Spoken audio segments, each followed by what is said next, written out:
Carly and welcome back to my channel. Today's video is just going to be a quick wrap up of all the books that I've basically read in 2020 as of right now. So basically from January to July as of right now of the books that I've read and completed, which is not many, it is actually 9. I've read 9 books this year. Cool. Anyway, first book that I read in the start of 2021 was Birthday Girl by Penelope Douglas. This is not my first time, this is my second reread, I'm pretty sure. I read that in January, the beginning of January. I gave it 4 stars. I still felt the same. If you didn't know what this book is about, which it's actually been all over YouTube a lot recently. A lot of Penelope Douglas books have been getting a lot of hype recently, like Punk 57 and Birthday Girl, which is really crazy to see because she's such kind of like a low-key author, which you guys don't know. Penelope Douglas, she's my girl. I love her. Favorite book by her is Credence, if you didn't know. I think you all know that though.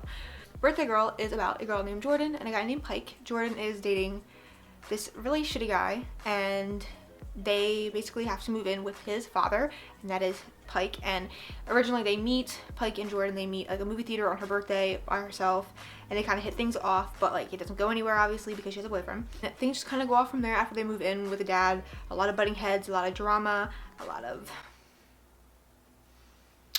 sex scenes. So yeah, it's a really good book. Again, gave it 4 stars. I think I kept it at 4 stars the first time I read it anyway, so my rating didn't change at all. So the second book that I read in 2021, I think I read this, when did I read this? January as well, and that is You Deserve Each Other by Sarah Hogle. I gave this a 4.5 out of 5 stars. I absolutely love this book. It was really cute, really swoony and heartwarming. There is a second book, but I don't think it is a part of the series she has with this book. It is Twice Shy is her newest book out that I actually do plan on reading soon, some point. But this was actually her debut novel and it was really good. Again, I gave it a 4.5 out of 5 stars. I just really liked it. I was kind of struggling with like romances at the time, and then I just kind of found that one. It kind of just was good. It was cute and sweet. Third book that I read, again, no surprise, it was Credence by Penelope Douglas, which we all know this is my favorite book by Penelope Douglas. If you don't know, it is about a girl named Tiernan. Her parents died and she has to go live with her uncle in Colorado, I want to say, up in the mountains, because she's not of age to live on her own and make her own choices yet. And so she lives there with her 3 step cousins, I want to say, and kind of it's just them all learning to live together with a girl and her learning to live with all guys and being in their house and just like being in their everyday lives and what they do, because like they work on dirt bikes. I think they like to hunt, at least Caleb does. And yeah, it's just kind of like all the relationships together, and it just kind of all turns into one, and it just goes upside down, crazy, sideways, 180, 360, all the above. So it's a good time. So the next book that I read was a part of the Devil Knight series that Penelope Douglas has, and this is the 4th installment, and that is Nightfall. I gave this 3 stars. I don't think I was really too keen on it. Honestly, I really could not tell you an absolute single freaking thing about this book. Okay, I just know that it continues on to the Devil's Night series, which I can't really talk about either way because it would be giving away the whole series, so I can't really talk about that. But it definitely, I think it actually is Will's book, so it focuses mainly on Will, which I don't really think I paid too much attention to Will's story all too much. And when I was reading this, words. That's that.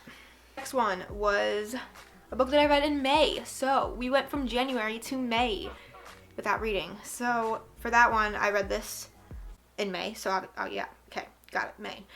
It was Devil's Night 4.5. It is the 4.5 book, which you don't technically have to read the 0.5 books. It's just like kind of like an extra excerpt, I guess, of the characters if you're missing them, you know. So it was called Fire Night by Penelope Douglas, obviously. And again, this I think was a Christmas Devil's Night book. Next one that I read, I actually started on my Kindle, and then I was kind of just really hitting a slump with this book because it was absolutely aggravating me, and then I finally was able to finish it with audio, thank God, and that is Filthy Rich Boys by C.M. Stunchnich. I don't know. I went off my review.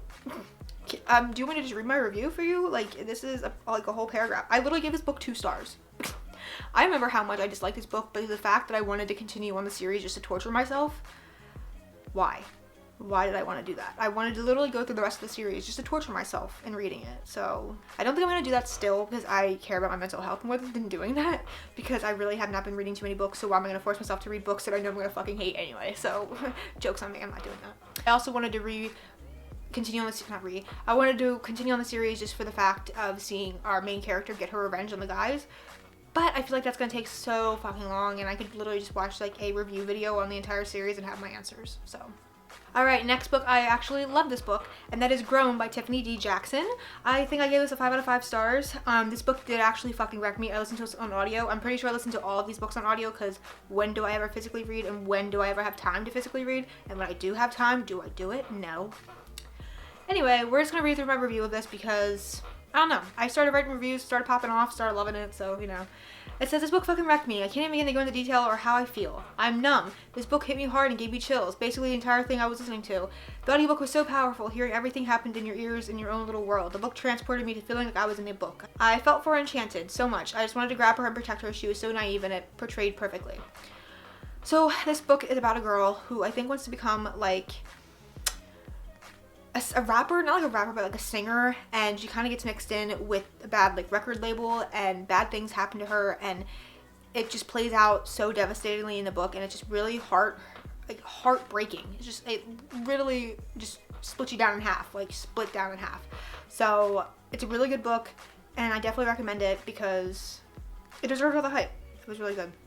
And after that, I was kind of on a Tiffany D. Jackson kick, and then I decided to pick up Monday's Not Coming because I've heard a lot about this as well. Oh god, I can still think back to when I read this. Same with Grown, because they just kind of like fucked me up so much that it just kind of like changed me and made me think about this book forever. And Monday's Not Coming, I said 4.5 stars. Oh my god, oh my god, oh my god, oh my god. This fucking hurt. The ending. Monday's humming. Ouch. Oh my god. I had to stop myself from crying at work over the ending. This was absolutely heartbreaking. God, this is rough. Tiffany D. Jackson always trying to kill me. There unsaid. But Monday's Not Coming, it's kind of really hard to explain.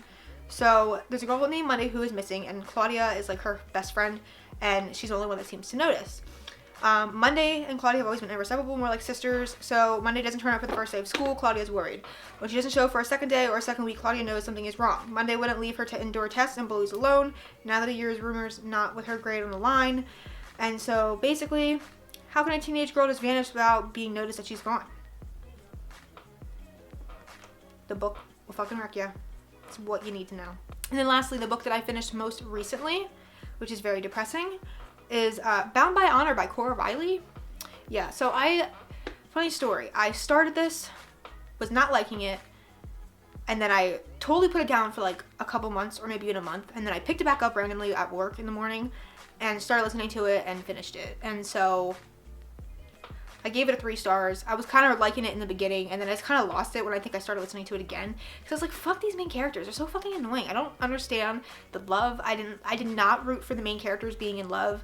It's like enforced marriage. It's about a mafia family, and the girl is being, I guess, forced to marry another mafia king, I guess. I don't know. And she obviously doesn't want to marry him, and then they end up falling in love, obviously.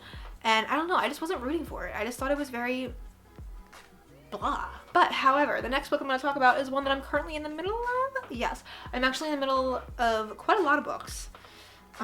If you watch my recent vlogs, you will have heard about them. I'm not going to go into depth on them right now, but I will talk to you about the book that I'm currently reading that nobody has known about because I started it today and I have almost finished it. So that book is, let me look up on my Kindle because I actually don't know the title of it. Broken Kingdom by Ashley Jade. This is book number 4 in the Royal Hearts Academy series. Don't quote me on that. It is the 4th and final book in this fucking series. Crazy. I actually literally just started Cruel Hearts, I want to say maybe a year ago, and that's the first book in the series. It focuses on Jace, who is this book is just a lot. I can't explain it. I would have to do like a whole separate video talking about the series because it is absolutely fucking insane. We have siblings, Jace, Cole, Liam, Bianca, and they're like the Royal Hearts family. They're like super rich and they have their friends, and you know, they all go to like school and they're like popular or whatever. Bianca is literally the meanest bitch alive and I love her so much. Jace is like the protective brother, and Cole, he's just kind of there half the time. Liam Moment of silence. Thank you. And yeah, I just love it. This entire series has been insane. And the 4th book is probably my favorite, I want to say. Because I think I was going through my reviews for the first portions of the books. And I think I only gave the first book a 4 stars maybe. And the last 2 have only been 3 stars. So the first book focused on Jace and his love interest. And obviously the main topic at hand. So going into this book, know well that this touches on like suicide, rape, sexual assault, like all of that. Like a lot of it is heavy in this book. It is very, very, very dark. So do not go into this if you are not good with dark books. So just please know that. Second book I think focuses on Cole. Yeah, I'm not really sure. Third book I think focuses on Sawyer, who is another friend in the friend group. And then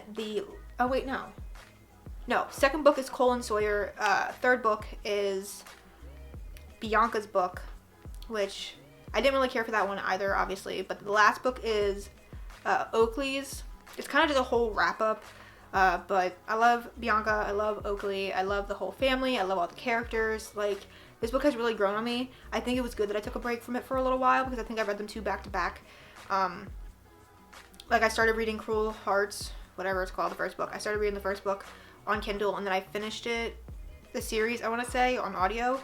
That way I could get through it. And I really did enjoy it. I liked listening to it on audio, even though at times it was a little hard to comprehend because it would go from the present to the past a lot, especially with the 4th book. It does that a lot.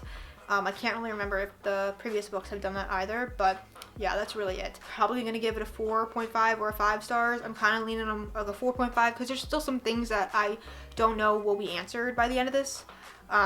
So that'll kind of play on what I'm going to rate this book. So you will see, maybe. I don't know. You'll see from my Goodreads. If you follow me on Goodreads, it's down below in my description box. You get more reading updates than you do on my YouTube channel, honestly. But yeah, that's actually all the books that I have read in 2020 so far. It is very sad to say that because it's only been 9 books and half of them I don't even really remember. So it hasn't really been a memorable reading year so far.